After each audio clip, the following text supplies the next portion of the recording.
오늘 은혜 받으실 말씀은 예레미야 33장 3절입니다. 예레미야 33장 3절을 다 같이 봉독하시겠습니다. 나는 내게 부르짖으라. 내가 내게 응답하겠고 내가 알지 못하는 크고 비밀한 일을 내게 보이리라. 아멘. 오늘 나는 내게 부르짖으라라는 제목을 가지고 여러분들과 은혜를 나누길 원합니다. 여러분, 이 아침에 우리가 나온 이유가 무엇입니까? 주님께 부르짖기 위해서 우리가 이 아침에 나온 줄로 믿습니다.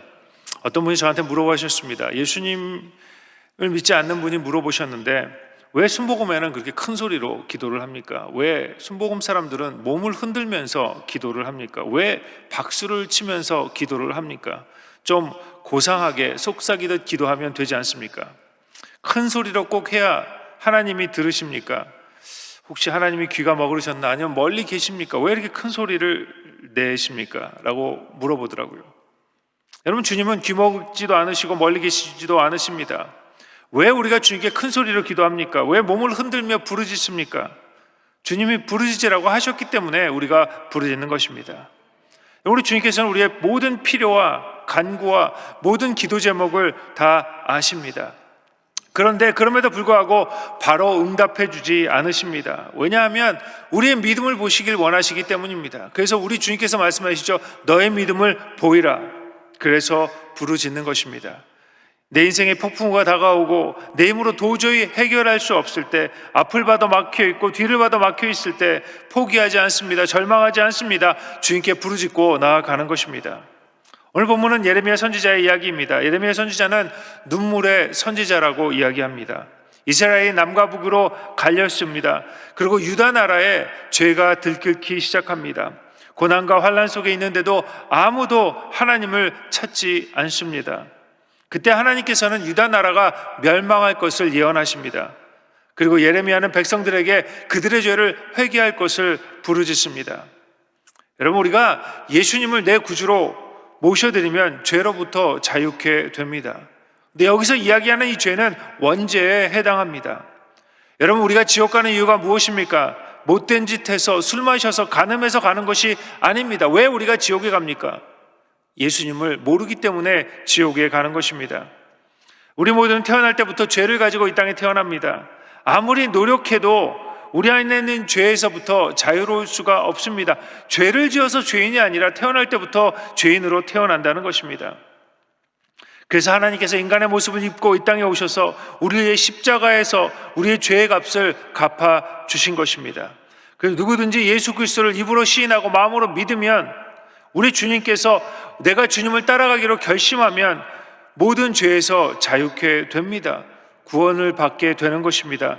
영원한 천국에 가게 됩니다. 근데 오늘 말씀하시는 이 죄는 다른 종류의 죄입니다. 아무리 우리가 예수님 믿고 구원받았다고 하지만 죄 짓지 않고 살 수가 없습니다. 매일매일 죄 짓고 사는 것이 우리 인생이라는 것입니다. 매일매일 반복된 죄가 있습니다. 내가 그렇게 끊으려고 하지만 그 죄가 계속 반복된다는 것입니다. 남을 미워하고 교만하고 사기치고 거짓말하고 이런 죄가 우리를 덮고 있습니다. 비록 천국 백성은 됐다 할지라도 죄 때문에 힘들게 사는 것입니다. 고생하며 삽니다. 아직도 죄의 굴레를 벗어버리지 못하고 살게 되는 것입니다.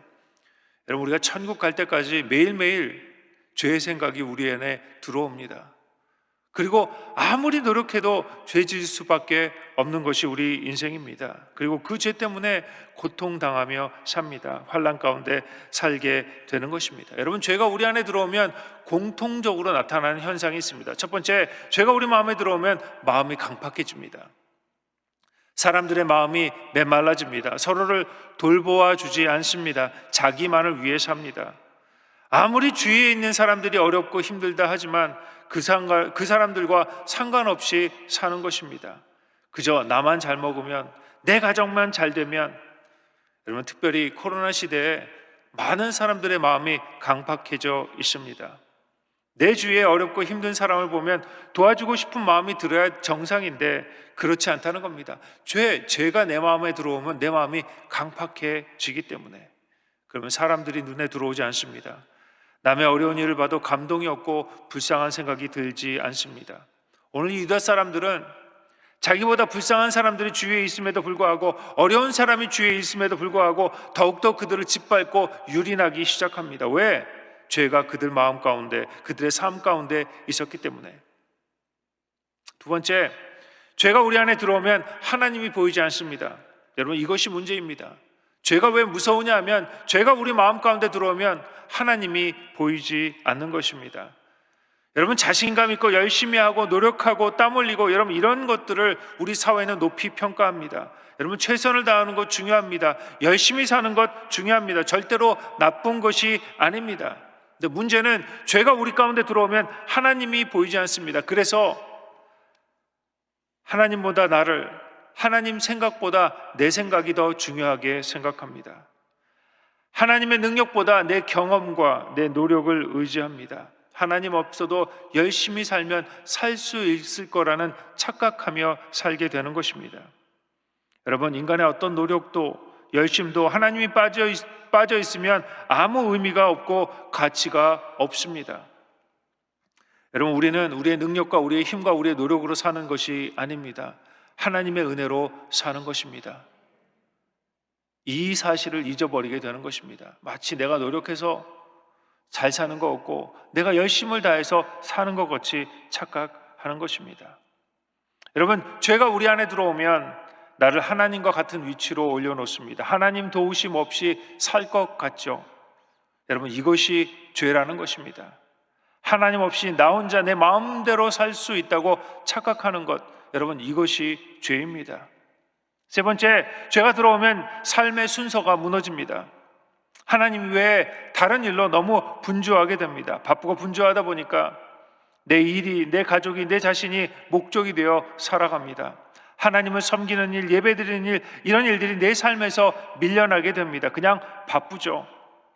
누굴 미워하고 사기치고 거짓말하고 도둑질하는 죄도 다 죄입니다. 그런데 내 일이, 내 계획이 하나님보다 먼저 되는 것, 여러분, 이것도 죄인 것입니다. 여러분, 바쁘게 사는 것 좋습니다. 열심히 사는 것 좋습니다. 그러나 그 일 때문에 주님을 멀리하는 것, 여러분, 이것이 제일 어리석인 일인 것입니다. 여러분, 주님을 섬길 수 있을 때 열심히 섬기는 여러분 되시길 주님의 이름으로 축원합니다. 제가 예전에 어느 권사님하고 이야기를 하는데, 이 권사님이 그러시더라고요.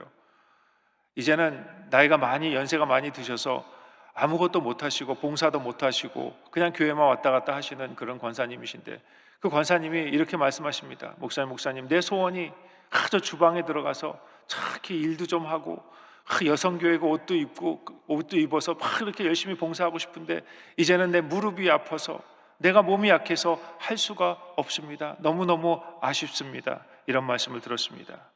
여러분, 주님을 섬겨갈 수 있을 때 열심히 섬기는 여러분 되시길 주님의 이름으로 축원합니다. 여러분, 예배 드릴 수 있을 때 열심히 드리는 것입니다. 여러분, 우리가 이 땅을 살면서 가장 중요한 것이 있는데, 믿음의 작품을 만드는 것입니다. 믿음으로 하나님께서 우리에게 명령하신 그 일을 하는 것입니다. 그리고 이 세상 모든 시간이 다 지나고 하나님께서 부르실 때, 우리가 하늘나라에 갈 때 무엇을 가지고 하늘나라에 갑니까?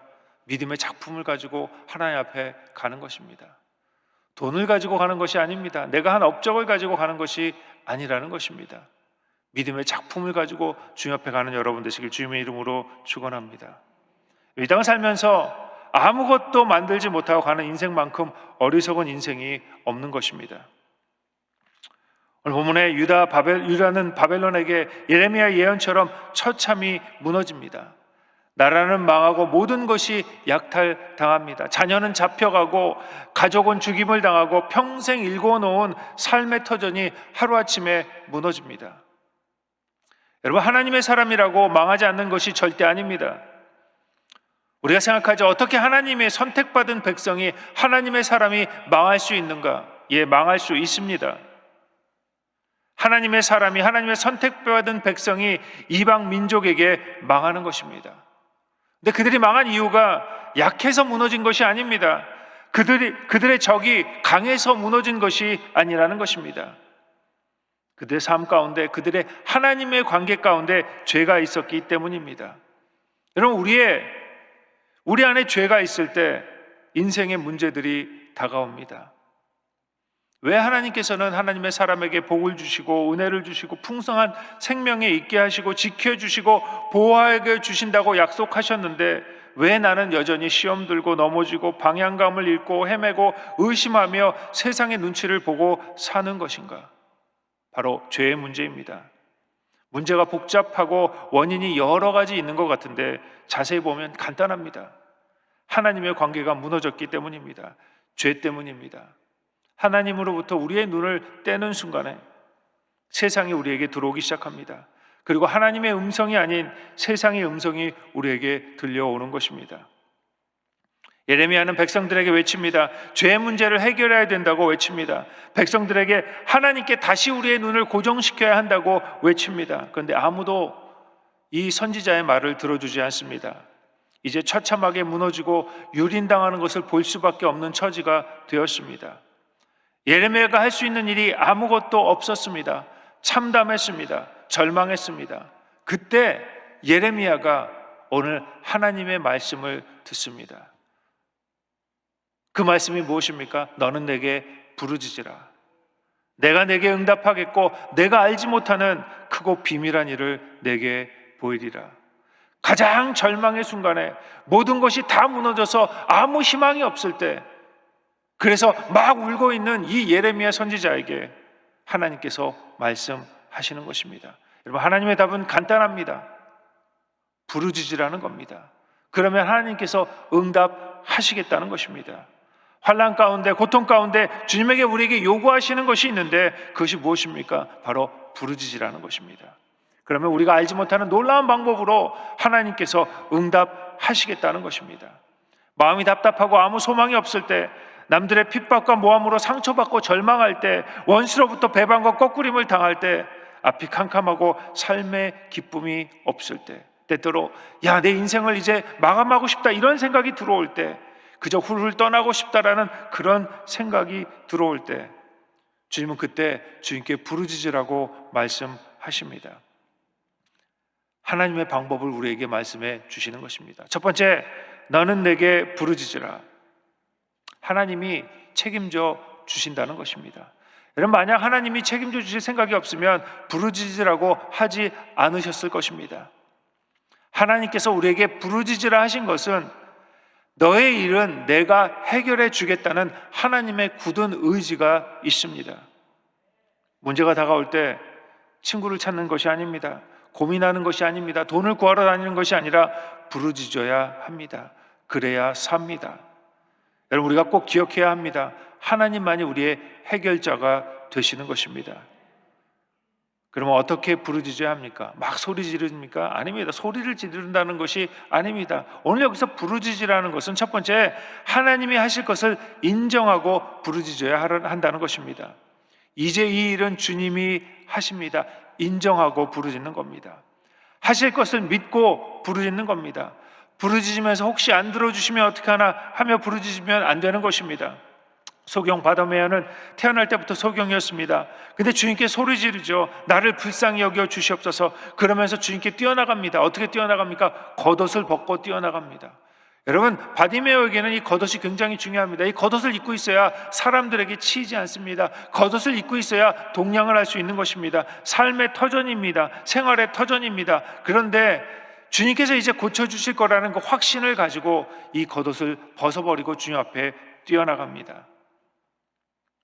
주님이 하실 거라는 믿음이 우리 안에 있어야 합니다. 우리 안에 믿음이 있어야 그냥 소리 지르며 나가는 것이 아니라 이 믿음을 가지고 부르짖는 것입니다. 우리 주님께 십자가에서 다 이루어졌다 하실 때 우리의 죄의 문제, 우리의 병의 문제, 고통의 문제, 경제의 문제, 관계의 문제, 이 모든 문제가 해결된 것입니다. 이제 그것을 믿고 받아들이고 주님 앞에 부르짖는 것입니다. 내 매일매일 똑같은 죄를 짓습니다. 죄 가운데 있습니다. 어려운 일을 당합니다. 그럴 때 꼭 기억해야 되는 것이 무엇입니까? 주님께서 하실 수 있습니다. 주님께서 십자가에서 이 모든 것을 다 사하여 주셨습니다. 그 믿음을 가지고 주님께 부르짖고 나아가는 것입니다. 두 번째, 하나님의 사랑에 호소하며 부르짖어야 합니다. 여러분, 하나님 앞에서는 절대로 논리를 따져서는 안 됩니다. 변명하지 말아야 합니다. 무조건 하나님이 옳습니다. 나는 죄인입니다. 나는 할 수 없습니다. 저에게 문제가 있습니다. 문제를 인정하고 하나님께 긍휼로 호소하며 나아가는 것입니다. 이것이 부르짖는 것입니다. 우리가 하나님께 나는 할 수 없습니다, 하나님의 은혜와 도움이 필요합니다 라고 고백하면 우리 주님께서는 우리의 죄를 보지 않으시고 우리에게 응답해 주시는 것입니다. 여러분, 남녀 사이에 진정한 사랑을 얻는 법이 무엇입니까? 그냥 상대방에게 내 자신을 맡기는 것입니다. 그러면 그 사람은 절대로 떠나지 못합니다. 그냥 아무 주장 없이 단지 자신을 불쌍히 여겨 달라. 여러분, 이것이 바로 사랑입니다. 여러분, 우리 주님께도 사랑으로 호소하는 겁니다. 십자가를 붙잡고 간절히 호소하는 겁니다. 나를 불쌍히 여겨 주시옵소서. 주님, 나는 이렇게 죄를 많이 짓는 약한 사람입니다. 나를 불쌍히 여겨 주시옵소서. 주님이 다 옳습니다. 여러분, 이렇게 호소하며 나가면 우리 주님께서 우리의 기도를 응답해 주십니다. 수르보니 여인이 있었습니다. 딸의 귀신 들렸습니다. 간청합니다. 제자들이 주님 도와주세요라고 이야기하죠. 그러니까 예수님께서 나는 이스라엘 자손만 고친다, 이방인은 안 고친다라고 이야기합니다. 그럴 때 다시 외칩니다. 주님, 나를 도와주세요, 고쳐주세요. 그러니까 주님께서 이야기하죠. 내 자녀에게 줄 떡을 개에게 주지 않는다. 다시 말해서 너는 개다, 이렇게 말씀하시는 겁니다. 그럴 때 이 여인이 어떻게 이야기합니까? 주님, 옳습니다. 그래도 고쳐 주시옵소서. 주님의 사랑에 호소하는 겁니다. 그러니까 주님께서 너의 믿음이 크다 하고 크게 기뻐하시고 그녀의 문제를 해결해 주십니다. 우리도 이렇게 주님의 긍휼과 사랑에 호소하며 부르짖어야 합니다. 두 번째, 내가 응답하겠고. 우리 주님은 반드시 응답해 주십니다. 우리의 기도가 절대로 땅에 떨어지지 않습니다. 우리가 그냥 기도하면 하나님이 안 들으실 거라 여러분 착각하지 마십시오. 우리의 기도를 다 들으십니다. 우리 주님께서는 살아계신 하나님이십니다. 지금도 성령님께서 우리의 기도를 듣고 계시는 것입니다. 요한복음 10장 13절입니다. 너희가 내 이름으로 무엇을 구하든지 내가 시행하리니 이는 아버지로 하여금 아들로 인하여 영광을 얻게 하려 하심이라. 내 이름으로 무엇이든지 내게 구하면 내가 시행하리라. 무엇이든지, 큰 일이든 작은 일이든 가능해 보이는 일이든 불가능해 보이던 일이든 기도하면 주님께서 시행하십니다. 주님께서 말씀하셨잖아요. 내가 응답하겠고. 여러분, 때때로 응답을 기다리지 못하고 내 스스로 해결해 보려고 하다가 낭패를 당하는 경우가 있습니다. 아브라함이 그렇습니다. 아브라함이 기도하죠. 아들을 달라고 기도합니다. 그런데 기다리지 못합니다. 사람들이 이야기합니다. 그러지 말고 첩을 두십시오. 그래서 아들을 얻으면 되지 않겠습니까? 그럴듯한 말이고 합리적인 말입니다. 그래서 결심하죠. 첩을 두고 아이를 갖습니다. 이스마엘을 낳게 됩니다. 그래서 이 이스마엘이 나중에 큰 민족을 이루고 지금도 아랍과 유대인이 싸우죠. 여러분, 이것은 하나님의 방법이 아닌 것입니다. 여러분, 하나님 손에 맡겼으면 주님의 응답을 기다리면 됩니다. 맡겨놓고도 내가 해결하려고 하면 안 되는 것입니다. 내가 원하는 응답이 아닐 때 내 자신을 합리화하죠. 그리고 고집을 피웁니다. 여러분, 바울은 아시아로 선교를 가길 원했습니다. 그리고 기도했습니다. 또 기도했습니다. 그런데 주님이 응답하시죠. 아시아로 가지 말라는 것입니다. 그의 계획이 무산되었습니다. 근데 바울은 고집 피우지 않습니다. 그리고 유럽으로 향했습니다. 그리고 주님의 놀라운 선교 사역을 감당하게 되는 것입니다. 여러분, 주님의 응답은 언제나 내가 원하는 응답이 아닐 수 있습니다. 때때로 내가 원하는 응답에 반대로 응답하실 수도 있습니다. 근데 여러분, 그것이 우리의 최고의 응답이 되는 것입니다. 제가 아는 어느 집사님이 계셨습니다. 상담을 오셨는데 회사에 상사 때문에 매일매일 힘들다고 하셨습니다. 상사가 너무 나쁘다는 거예요. 악하기로 소문난 그런 상사를 만났습니다. 밑에 있는 사람을 괴롭히고 좋은 일 한 건 다 자기가 가져가고 나쁜 일은 밑에 사람들이 하고. 그래서 이 집사님이 기도를 하셨어요. 어떻게 기도하셨냐 하면 저 상사의 다리를 부러뜨려 주십시오. 아니면 저 상사 회사를 관두게 하여 주시옵소서. 열심히 기도했습니다. 부르짖었습니다. 그런데 상사가 잘못되는 게 아닙니다. 승승장구합니다. 인정받습니다. 그러니까 이 집사님이 화가 나셨어요. 아니 목사님, 내가 이렇게 기도했는데 왜 안 들어주십니까? 이 사람 때문에 얼마나 많은 사람들이 고통을 당하는지 모릅니다. 그러면서 계속 기도했는데 다리가 멀쩡합니다. 일은 잘 됩니다. 인정받습니다. 그러더니 한 몇 달이 지나서 이 악한 상사가 더 좋은 데로 진급을 해서 다른 부서로 갔습니다. 그러니까 이 집사님이 자연적으로 그 상사의 자리로 가게 된 것입니다. 잘 이해를 못 하시나요? 못된 상사가 다리를 부러뜨려 주는 게 아니라 다른 곳으로 보내는 겁니다. 더 잘 되게 해서 다른 곳으로 보내니까 이제는 못된 상사도 없고 그 집사님은 승진해가지고 좋은 자리로 가셨습니다. 그렇습니다. 여러분, 기도는 응답되지 않았지만 최고의 응답으로 주님께서 응답해 주신 것입니다. 확실하게 우리가 알아야 되는 것은 지금도 주님께서 우리의 기도를 응답해 주십니다. 가장 좋은 길로 인도해 주시는 것입니다. 마지막으로 크고 비밀한 것을 보이리라. 주님은 우리에게 크고 비밀한 것을 보이리라 말씀하십니다. 하나님은 때때로 인간의 지식이나 지혜로 알지 못하는 하나님의 방법으로 우리의 기도를 응답하십니다. 인생의 막다른 골목에서 우리는 끝장났다 할 수 없다, 그럴 때 하나님께서는 전혀 새로운 방법으로 우리를 인도해 주시는 것입니다. 이사야서 55장 8절입니다. 야훼의 말씀에 내 생각은 너의 생각과 다르며 내 길은 너의 길과 달라서 하늘이 땅보다 높음같이 내 길은 너의 길보다 높으며 내 생각은 너의 생각보다 높으니라. 여러분, 하나님의 방법은 우리의 생각과 이성과 자연 법칙과 논리를 뛰어넘으십니다. 우리는 그것을 기적이라고 하죠. 그런데 하나님에게서는 기적이 아닙니다. 여러분, 모세가 300만 백성을 이끌고 홍해로 가서 홍해를 건너게 되었습니다. 홍해가 갈라지고 그 길을 건넜습니다. 그런데 그걸 누가 알았겠습니까? 모세가 알았겠습니까? 아닙니다. 이것은 하나님의 방법입니다. 포도주가 떨어졌을 때 물을 부어라. 여러분, 물이 포도주가 될 줄 누가 알았습니까? 여러분, 이것이 하나님의 방법이라는 것입니다. 지금도 우리 앞에 크고 놀라운 일을 예비해 놓으셨습니다. 그리고 기적을 베풀어 주시는 것입니다. 여러분, 지금도 기적이 일어납니다. 우리가 비록 이해되지 않는다고 기적이 일어나지 않는 것이 아닙니다. 지금도 하나님은 완벽한 하나님의 타이밍에 생각지도 못한 일을 통해서 우리의 기도를 응답하시고 들어주시는 것입니다. 그럼 우리 마음 가운데 믿음이 있어야 합니다. 지금도 홍해를 가르시고 보리떡 5개 물고기 2마리로 5,000명을 먹이신, 그리고 지금 변하지 않을 것 같은 그 사람을 변화시키는, 도저히 해결되지 않을 것 같은 그 문제를 해결해 주시는 예수님인 것입니다. 그리고 그 주님이 지금 이 아침에 우리에게 말씀하십니다. 너는 내게 부르짖으라. 우리의 문제가 얼마나 크고 우리가 얼마나 큰 절망 가운데 앉아있고 우리가 큰 괴로움 속에 있다 할지라도 주님께 부르짖고 주님께 나아가면 우리 주님께서 응답하시고 우리가 생각하지 못하는 놀라운 계획으로 우리를 인도하실 거라 오늘 말씀하고 계시는 것입니다. 믿음을 가지고 주님께 부르짖고 나아가는 여러분 되시길 주님의 이름으로 축원합니다. 사랑하는 주님, 감사합니다. 우리 하나님께서 은혜를 내려주셔서 예치 말씀을 듣게 하셔서 하나님 감사드립니다. 우리가 주님께 부르짖고 나아가는 저희를 다 될 수 있도록 저에게 믿음을 허락하여 주시옵소서. 때때로 우리가 죄 가운데, 어둠 가운데, 고통 가운데, 환난 가운데 있을 때 주님의 그 말씀을 기억하게 하시고 주님께 부르짖고 나아갈 때 주님의 응답이 우리 삶 가운데 나타나는 것을 주의 종들로 하여금 목도할 수 있도록 저에게 은혜를 더하여 주시옵소서.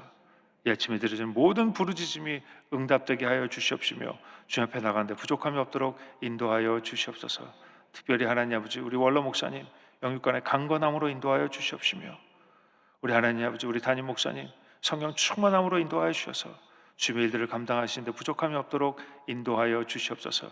귀한 물질로 주님을 섬기는 귀한 손길 위에 우리 하나님께서 복을 내려주시고 좋은 곳으로 채워 주시옵소서. 감사드리고 이 모든 것 우리 예수님 받들어 기도하였습니다. 아멘. 하늘에 계신 우리 아버지여, 이름이 거룩히 여김을 받으시오며 나라가 임하옵시며 뜻이 하늘에서 이루어진 것 같이 땅에서도 이루어지다. 오늘 우리에게 일용할 양식을 주시옵고 우리가 우리에게 죄 지은 자를 사하여 준 것 같이 우리 죄를 사하여 주시옵고 우리를 시험에 들게 하지 마시옵고 다만 악에서 구하시옵소서. 나라와 권세 영광이 아버지께 영원히 있사옵나이다. 아멘.